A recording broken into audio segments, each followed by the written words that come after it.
நீங்கள் பார்த்துக் கொண்டிருப்பது உங்கள் விஜய்.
தங்களின் மகிமையால் இக்கங்கையை தமது சிரசில் தாங்கி எனது வேகத்தை கட்டுப்படுத்தி என்னை தாம் ஏற்றீர்கள்.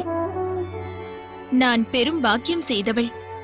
தம்முடைய இந்த மேன்மையான செயலால் இந்த பேதைக்கும் சந்திரனைப் போல் தம்முடைய சிரசில் இடம் கிடைத்தது. புனிதத்திலும் பவித்திரத்திலும் நீ திவ்யமானவள் கங்கா. உனது குணத்திற்காக எனது சிரசில் இடமளிக்க நான் சித்தமானேன். என் சிரசிலிருந்து நீ வழிந்தோடும் காரணத்தால் உனது வேண்டுதலும் நிறைவேறியது. இனிவரும் யுகங்களில் கங்கை நீரைக் கொண்டே தர்ப்பணங்கள் செய்யப்படும். நீ பிரவாகம் மேற்கொள்வதன் மூலம் அகிலமானது ஆனந்தம் அடையும். அதன் காரணத்தால் உயிர்கள் அனைத்தும் புத்துயிர் பெறும் கங்கா.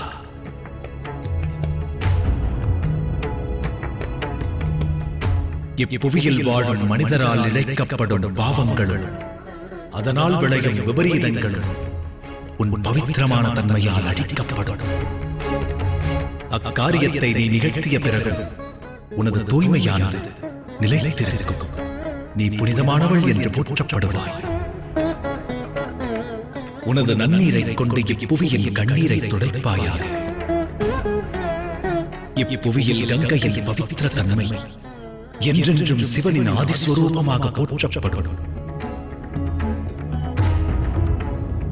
கங்கா, இப்பவித்திரமான காரியத்தை துவங்குவதற்கு முன் தாய் தந்தையரிடம் ஆசி பெறுவதற்கு மறக்காதே.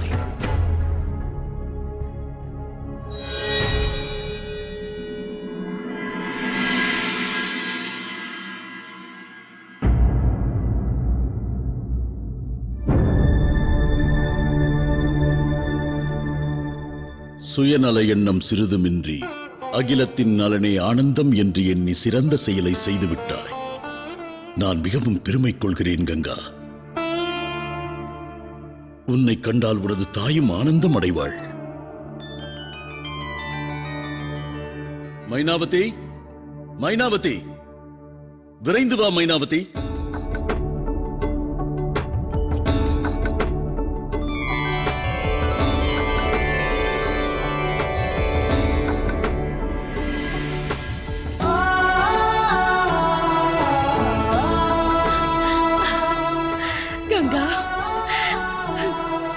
எங்கள் நினைவு இப்போதுதான் வந்ததா?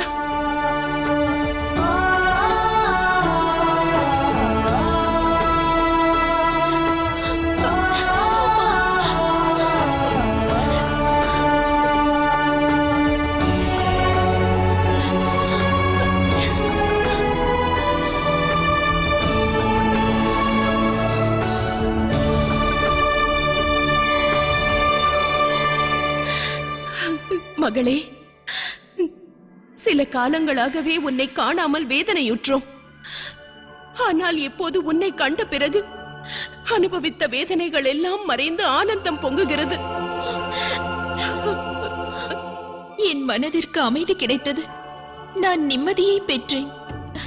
சிவபெருமானால் என் சங்கடங்கள் எல்லாம் தொலைந்தன.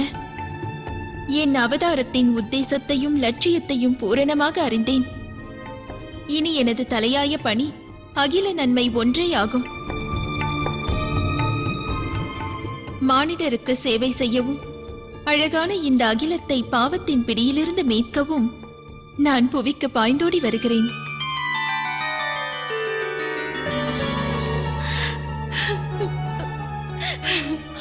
தாயே, தந்தையே, எனது பணியில் நான் வெற்றியடைய வேண்டுமென்று என்னை ஆசீர்வதியுங்கள்.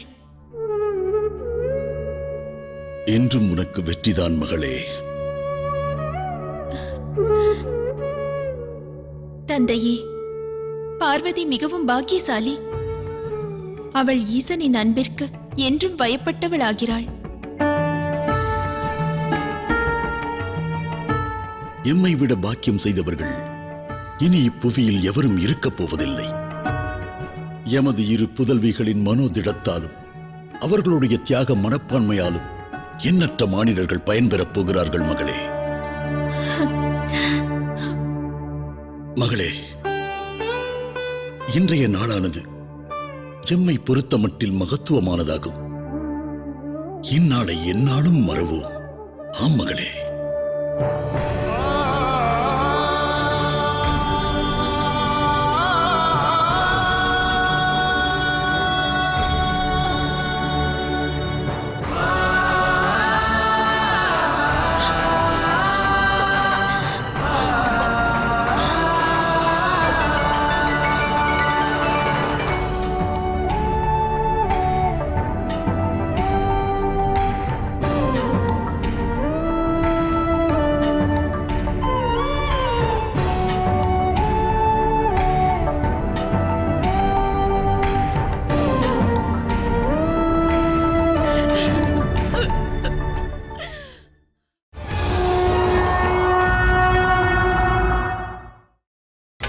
நீங்கள் பார்த்துக் கொண்டிருப்பது உங்கள் விஜய். மகாதேவா, தாம் அளித்த திவ்ய வரத்தால் அகண்ட இந்த அகிலத்திற்கும் என் நெடுங்கால தவத்திற்கும் பலன் கிடைக்கப் போகிறது. ஆகையால் தமக்கிப்போது அகிலம் மற்றும் அகில தவறின் சார்பாக நன்றி சமர்ப்பிக்கிறேன். தம்முடைய முயற்சியால் தான் புண்ணிய நதியான கங்கை மனிதரின் பாவம் போக்க புனித நதியாக பாய்கிறது. ஆகையால் கங்கை பகீரதி எனும் பெயராலும் அழைக்கப்படுவாள். கங்கையின் மகிமையை அளவிட இயலாது. என் நீரின் மகிமையால் வியாபித்திருக்கும் அகிலத்தின் பாவத்தின் தன்மையானது அதிவிரைவாக மாறவிருக்கின்றது. இனிவரும் காலங்களில் கங்கை எனும் புனித நீர் மகாநதியாக போற்றப்படுவாள். என் நீரில் நீராடுவதால் பாவங்களிலிருந்து விடுபடும் அகிலத்தவர் இதை பாராட்டுவார்கள். அதன் மூலம் அனைவரும் வாழ்வில் முக்தி பெறுவார்கள். பக்தியுடன் இதை வணங்க துவங்குவார்கள். சுயநலமற்ற எண்ணத்துடன் கங்கையானவள் மானிடர்களை பேணிகாக்கும் பணியை என்றென்றும் நடத்திக் கொண்டிருப்பார். நீ ஓர் வாக்களிக்க வேண்டும் பகிரதா. கங்கையை காப்பதும் என்றென்றும் போற்றுவதும் உன் கடமையாக வேண்டும். நான் வாக்களிக்கிறேன் மகாதேவா. கங்கையின் பவித்திரத்தன்மை நீங்க நான் என்றும் அனுமதியேன். புவிவாசிகள் அனைவரும் கங்கையின் பெருமையை என்றும் போற்றுவதற்கு நான் வழிவகுப்பேன்.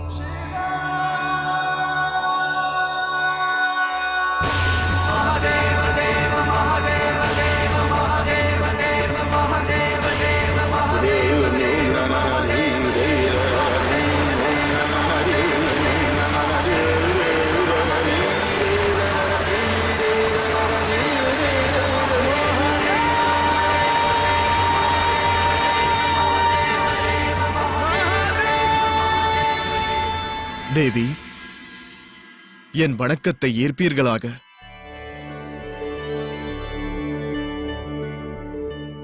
தம் முயற்சியால் தான் புவியில் நான் பாயப் போகிறேன். நான் தம்மிடம் ஒன்று வேண்டுகிறேன். இனி தாமே எனக்கு வழிகாட்ட வேண்டும். தாம் எவ்விடமெல்லாம் செல்கிறீர்களோ என்னுடைய பிரவாகம் அவ்விடமெல்லாம் கரை புரளும்.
உன்னுடைய புகழ் என்றென்றும் நிலைக்கும் பகீரதா.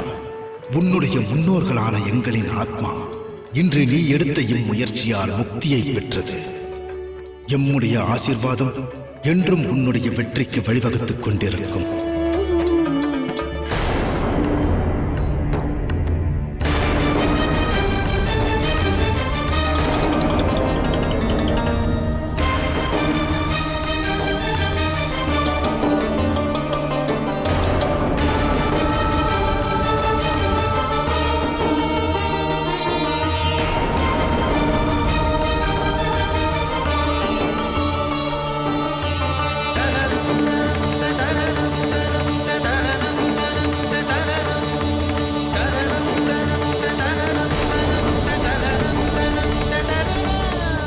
பிரபு, அனைத்திற்கும் எல்லை என்பது ஒன்று உண்டு. அது மானிடனின் சக்திக்கும் பொருந்தும். இன்று கடின தவத்தை மேற்கொண்டிருக்கும் அன்னையின் சரீரமானது போராட்டங்களை எதிர்க்க தவறிவிட்டால்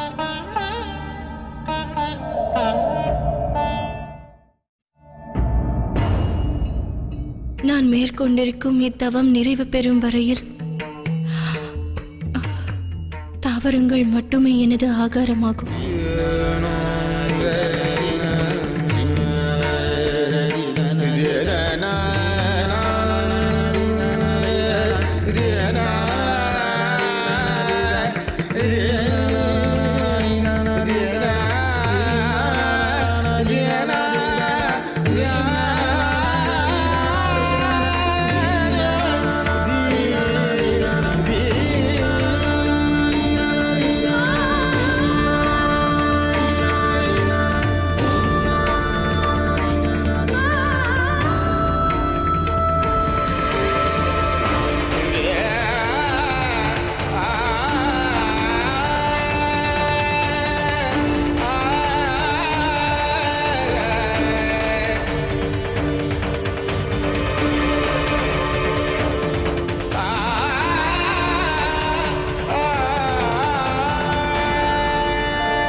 மகளே, நீ உன் உயிரை ரட்சித்துக் கொள். தவமானது இன்றியமையாததுதான். ஆனால் உயிரானது சரீரத்தை பிரிந்தால் பிறகு தவத்தால் எந்த பயனுமே இல்லை.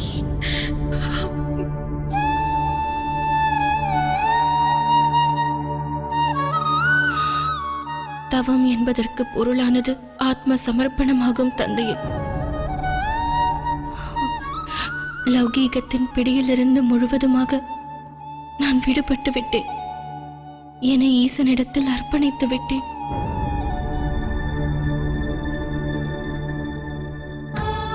இனி வாயு ஒன்று மட்டுமே எனது ஆகாரமாகும்.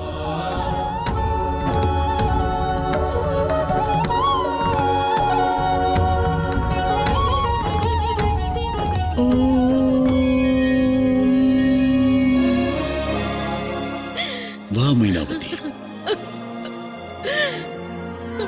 நம்மால் பார்வதியின் தவத்திற்கு இடையூறு ஏற்பட்டுவிடக் கூடாது.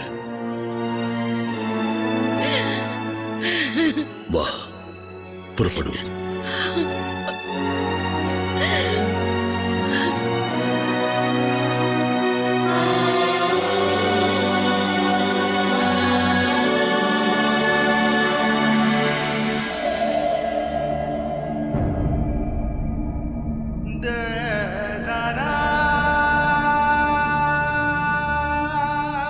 எமக்காக உன்னிடமிருந்த அனைத்தையும் அர்ப்பணம் செய்து தவத்திற்கு புது அர்த்தம் தந்தாய் பார்வதி.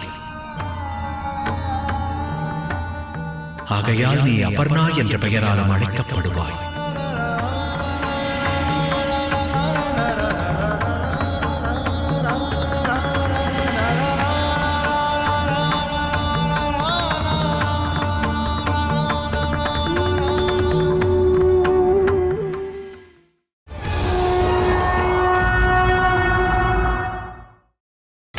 நீங்கள் பார்த்துக் கொண்டிருப்பது உங்கள் விஜய். என் வாழ்வின் ஒரு லட்சியம் என்று நிறைவேறியது. இப்பொழுது இன்னொரு லட்சியம் துவங்குகிறது. ஒரே குறிக்கோளோடு இன்று முதல் நான் செயல்படுவேன். கங்கை என்கின்ற இந்த பவித்திர ஜலத்தை அகிலத்தில் வாழும் அனைவருக்கும் கொண்டு சேர்ப்பேன்.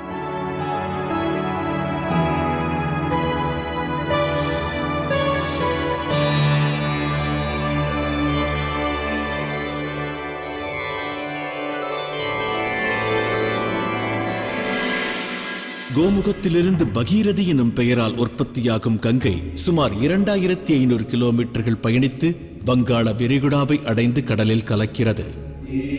கங்கை இயற்கையின் உருவமான ஒரு நதி மட்டுமல்ல, இந்தியாவில் இருக்கும் அனைவருக்கும் ஓர் ஆதார நீராக திகழ்கிறது. மலையிலிருந்து வழிந்தோடி ரிஷிகேஷை கடந்து கங்கை நதி ஹரித்வாரை அடைந்து பரந்த வெளிக்குள் பிரவேசிக்கிறது. அதன் பிறகு கர்முக்தேஸ்வர், கன்னோஜ், பிட்டூர், கான்பூரை கடந்து இலகாபாத்தில் யமுனையோடும் சரஸ்வதியோடும் இணைகிறது. இவ்விடம் திரிவேணி சங்கமம் என்ற பெயரால் பிரபலமடைந்துள்ளது. 144 ஆண்டுகளுக்கு ஒருமுறை மகா கும்பமேளா நடைபெறும் இடமாகும் இது. அதன் பிறகு கங்கை நதியானது பாய்ந்தோடுவது மகாதேவரின் நகரமான காசியில். இதை நாம் வாரணாசி என்றும் பனாரஸ் என்றும் அழைக்கின்றோம். இங்கு ஸ்தாபிக்கப்பட்டிருக்கும் லிங்கமும் சக்தி பீடமும் புண்ணிய ஸ்தலங்களில் தலை சிறந்தது. பிறகு மிர்சாப்பூர், பட்னாவை கடந்து பாகல்பூரில் பிரவேசிக்கும் கங்கை தெற்கு நோக்கி பயணிக்கிறது. வங்காளத்தின் தெற்கில் பிரவேசிக்கும் கங்கை அதன் பிறகு ஹூக்ளி, கொல்கத்தா, ஹவுராவை கடந்து சுந்தர்பன் டெல்டா வழியாக வங்காள விரிகுடாவில் கடலில் கலக்கிறது. கங்கா சாகர் எனும் பெயரால் அழைக்கப்படும் இவ்விடம் இந்துக்களின் மற்றும் ஒரு புனித ஸ்தலமாக திகழ்கிறது. இன்றும் இந்துக்களின் கலாச்சாரத்தில் பிறப்பிலிருந்து இறப்பு வரை அனைத்து சடங்குகளும் பவித்திரமான புனித கங்கையின் நீரை கொண்டே துவங்கப்படுகிறது. ஆதாரமாக இருக்கும் கங்கை முக்தியை அளிக்க வல்லவள். ஆனால் புனிதமாகவும் பவித்திரமாகவும் போற்றப்படும் அந்த கங்கை உலகின் மாசுபட்ட நதிகளுள் ஒன்றாக இடம்பெற்றிருப்பது வருத்தத்திற்குரிய விஷயம். இதற்கு காரணம் வேறு யாருமல்ல, நாம் தான். எந்த கங்கையில் நீராடி புனித நீர் என்று அனைவரும் எடுத்துச் செல்கின்றனரோ அதே கங்கையில் அன்றாடம் 2,10,00,000 டன் குப்பைகள் கொட்டப்படுகிறது. இது ஈசனின் வரத்தை அவமதிக்கும் செயலல்லவா? புனித கங்கையை அவமதிக்கும் காரியமல்லவா? கங்கையை அவமதிப்பது இறைவனை அவமதிப்பதாகும். உணர்ந்து நடந்து கொள்ளுவோம்.